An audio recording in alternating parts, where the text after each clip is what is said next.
Hey guys, thank you for coming back to Tech Source's channel featuring the Montrose and Highland Railroad. I can't believe it, but this is actually video number 21. My railroad has come of age. There's been a lot of change since video number 1.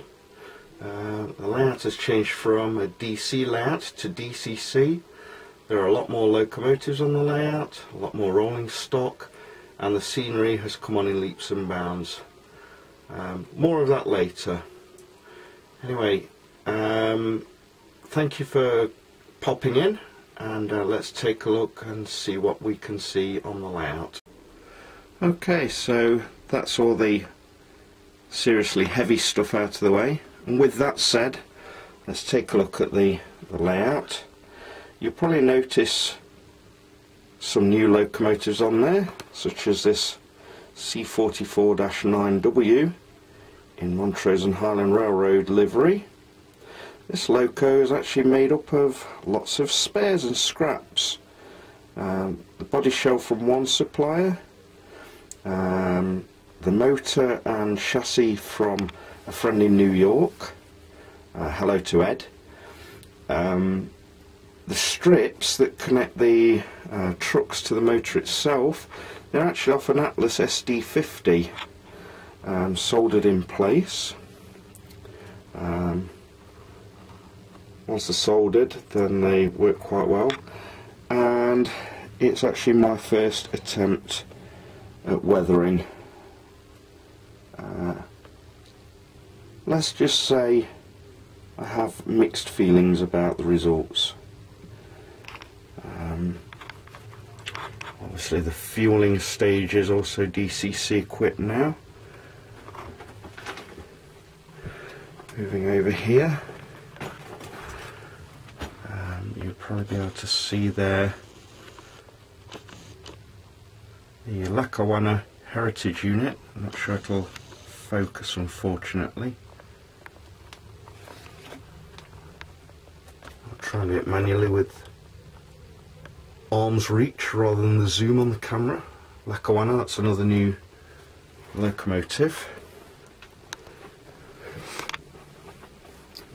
You may not have seen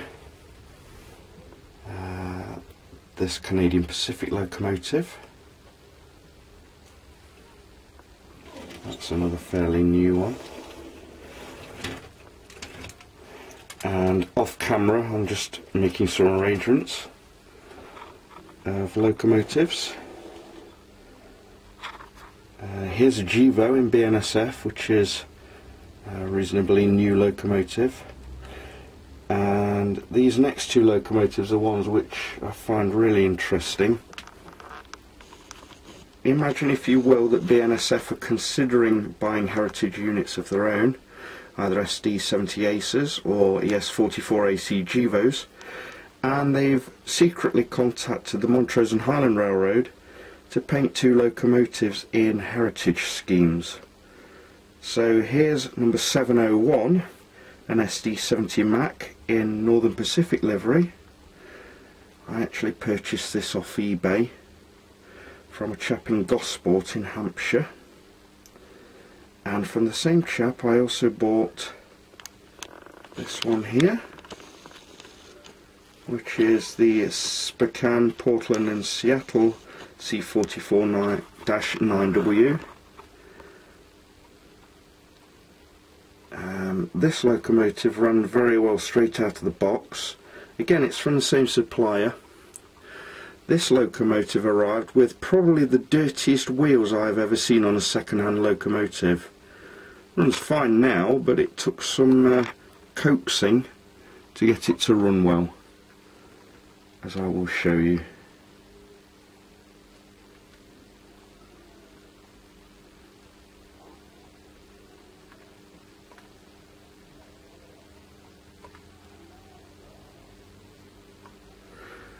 Or possibly not. Let me try that again. I've put the wrong number in.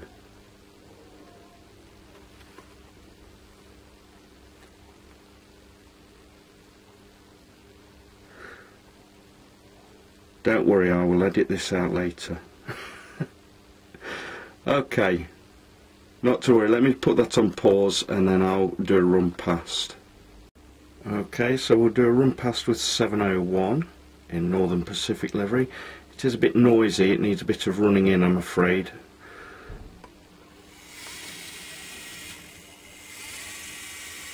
There we go. One thing I have noticed is that I do need to somehow wire the turnouts up a little bit better, because the locos do stall on the turnouts. I know that you're supposed to solder the frogs somehow, although I haven't figured that out yet.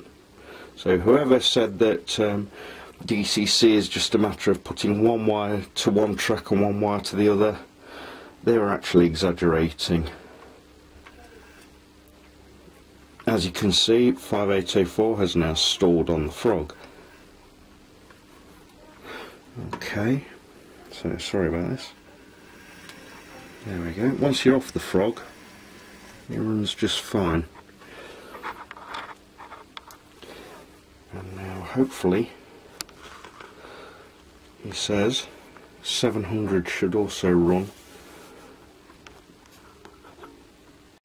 And now we'll run 700 back. Yes, I've cheated. While the video was off, I cleaned the track a little bit, so there we go. I think I need to make the CV codes on the locomotives a bit less savage, especially in N scale. Once you're moving locomotives, speeding them up, slowing them down, they do actually move a bit too fast sometimes. Oh dear.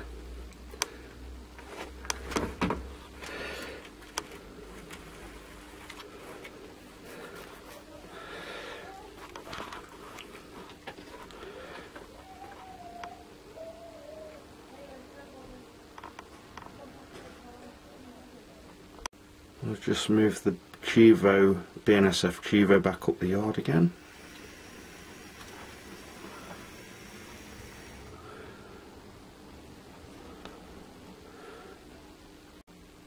And now Northern Pacific 701.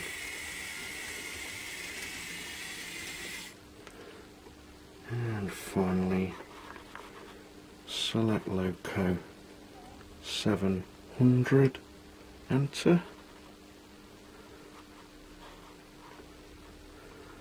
Headlights on. We'll move this one up as well.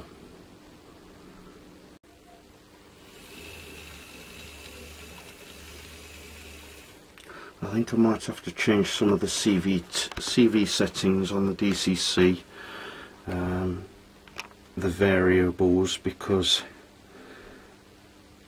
starting up and slowing down are a bit vicious for my liking.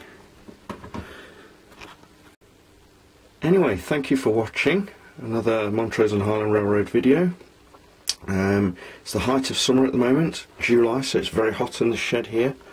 I hope you've enjoyed this video, warts and all, because it's probably not going to be edited. I'll just leave it as it is for you to have a laugh. And hopefully in the fall and in the winter I'll be finally finishing the scenery. Come back soon. Thanks for watching.